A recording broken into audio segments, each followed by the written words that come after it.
a video for banjo heads on Facebook. Today we're going to learn a reel called the 12 Pins. This reel is written by the late, great Charlie Lennon, one of the stalwarts of Irish music, renowned for his fiddling skills, his piano playing, and of course, for his compositions. I had the pleasure of spending a little time with Charlie recently, just before he passed, at his studio in Spiddal, where I was recording a beginner banjo course. So that will be coming hopefully later on this year. There is no doubt about Charlie's stature and importance in traditional Irish music, and he will be remembered for a very, very long time as one of the most important composers and musicians that we've ever seen.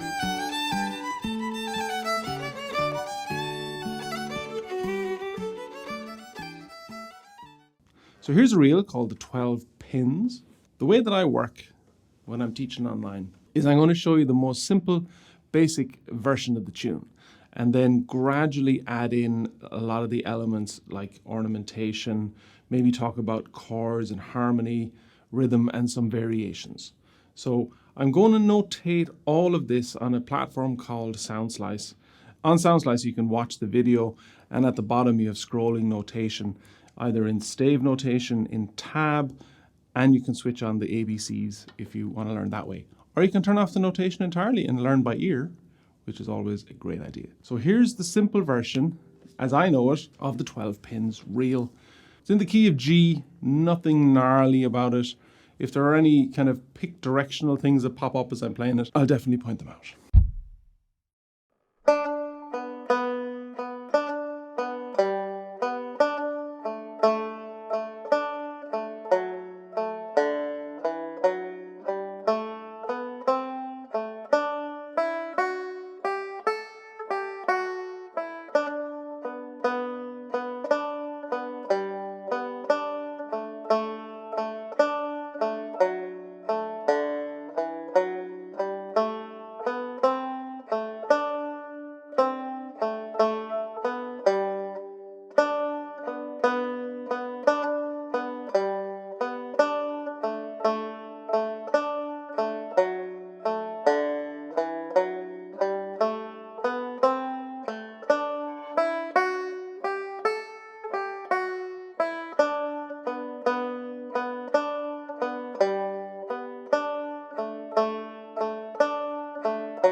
Okay, so here's a trick. On the SoundSlice platform, which you'll have access to, you can take one phrase and loop it. So that's a great way to learn by ear, is, for instance, take the first phrase and play that over and over until you have it and move on to the next phrase. So rather than me laboriously playing each of the phrases here, the way that I do it is create the whole piece of music slowly, and then you can grab that 2-bar loop or 4-bar loop and play it over and over until you have it, and then you move on to the next. Because people learn differently by ear. Some learn, note by note, bar by bar, or part by part, or like me, I just listen to it 100 times and then try and play it. And if there's a sticky piece, that's when I will look at the notation, make sure that I have everything in the right order. A couple of things to note in that. And this is an important point, I think, for all banjo tunes. Always look for the opportunities to leave your fingers on a note, on a string for as long as possible to create sustain. So in the first part of this,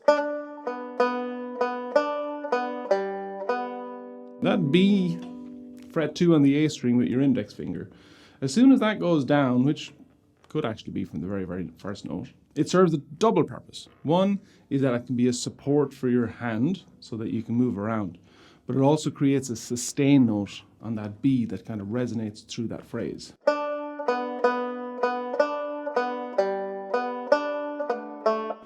And then, of course, you have to lift it off of the A. The bit to watch out for is that little bridge when you're holding down the B and you're playing fret 5 on the D string, which is the G. So that both are clear and ringing out. Second half is the same. When you hit that high D note,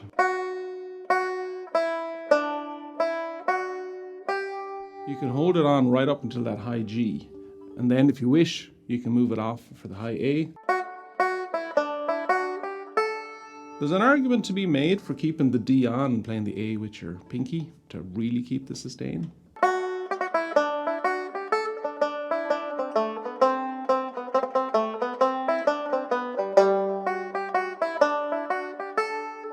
The point is, always look out for opportunities to keep your fingers in place for as long as possible. That sustain, it does away with a lot of that kind of very metronomic or picky sound that sometimes can be one of the features of banjo if we're jumping off an awful lot. So we want to create moments, little pockets of sustain and resonance as much as possible. Let's add in some very simple triplets. Now, my rule book, triplets are down, up, down, and in real playing, the note after them is always a down, with some very rare exceptions, but it's a good starting place. So when you do the first measure of this tune,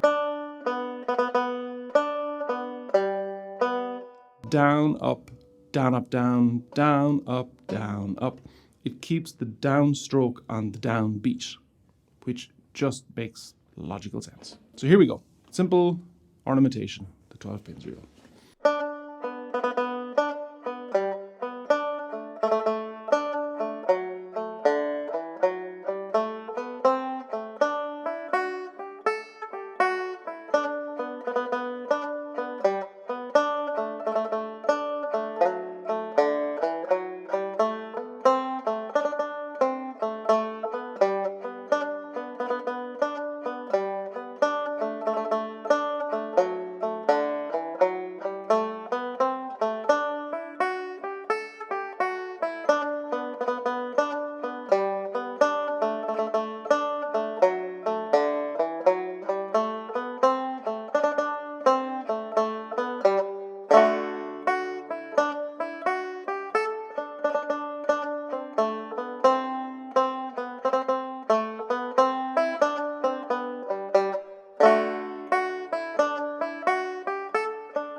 All right, that's it with triplets in it.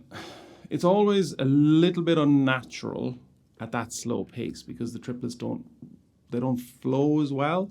But if you're a beginner, it is good to notice where they go. So that's the benefit of playing them slowly.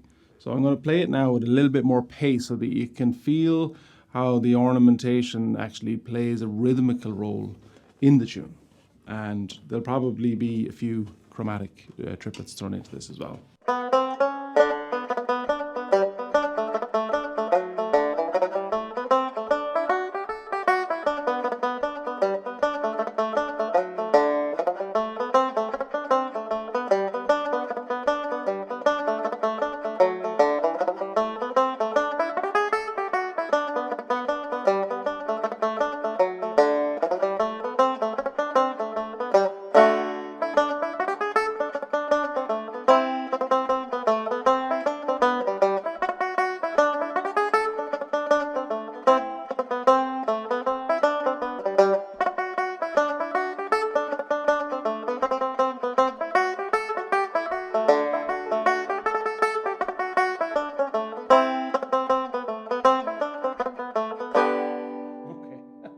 So that might sound like an awful lot, and in one sense there's lots of ornamentation in that. The chromatic triplets are moving triplets. I use them running up to the high A. The fingering on that is to slide the middle finger. Or if you're a 4-finger player, then you just use all 4 fingers.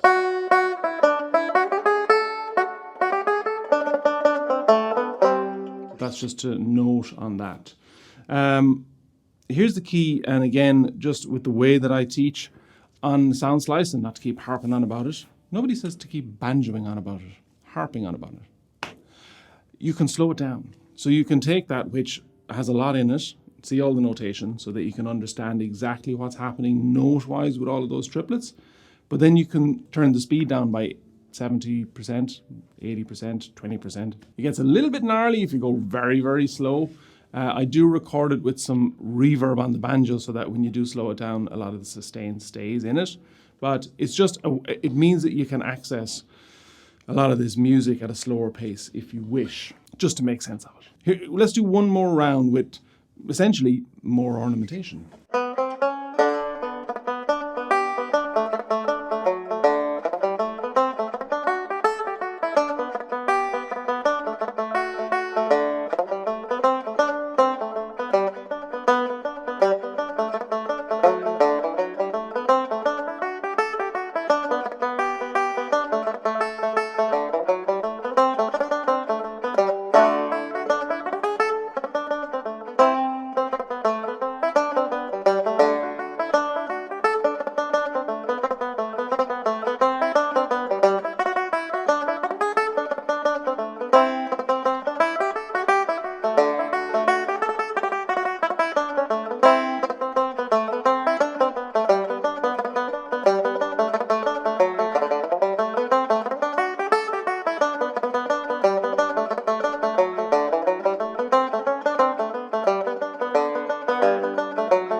Don't freak out.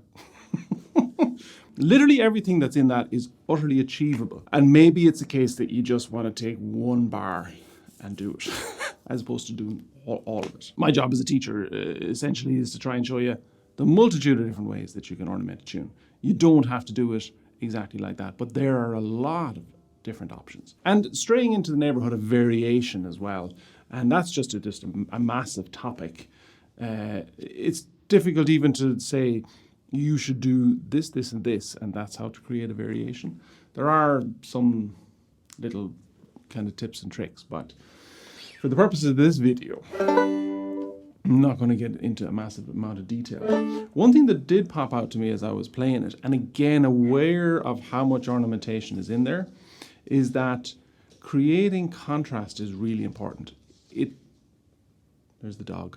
It is a way for ornamentation to play a very important role. So that you can have one, say, round of an A part that's very busy with lots of triplets, lots of chromatic runs, and then you do a very simple one after it. And that first part is a perfect example. So if you were to play it, well, let's say we're going to play it twice. And for contrast, we're going to play it very busy and then very simple. The simple one will focus on really bringing out the strong down-up rhythm.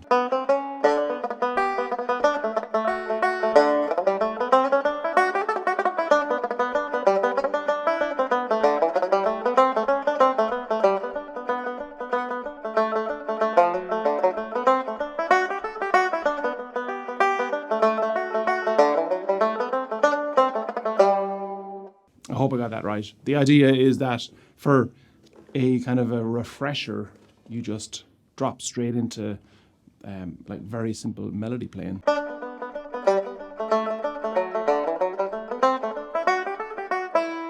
And contrast it with a very busy part. All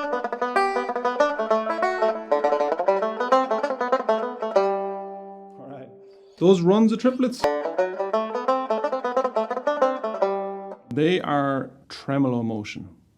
Okay, so normally a triplet was down, up, down, followed by a down.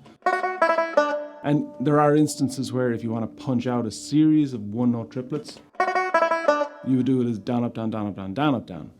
But for maybe 3 or 4 triplets in a row, you would do that as tremolo motion, which is essentially down, up, down, up, down, up, down, up, down, up, down, up.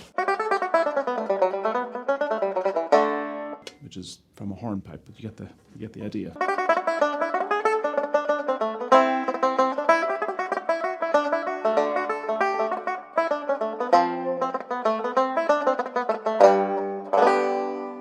All right, I'm going to do one more round and just pile in a load of stuff into it for the crack.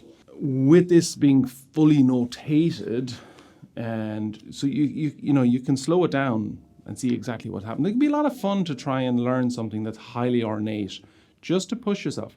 The way that you learn how to play faster is simply to play faster than you're able to play, and the way to learn how to play more ornate, complicated music is to force yourself to learn a measure, a part that's very difficult.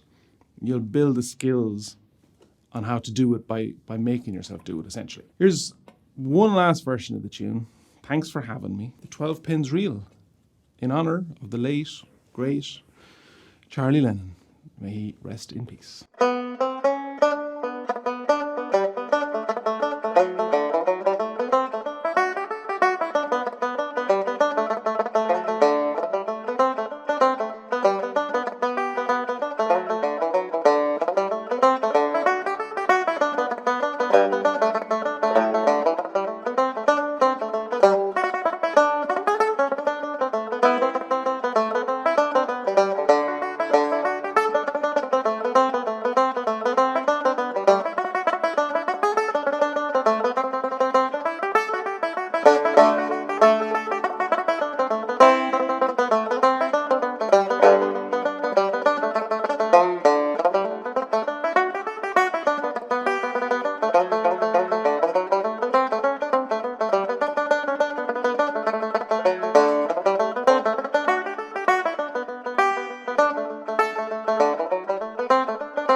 If you like this and you want more, head on over to my YouTube channel or onto Patreon.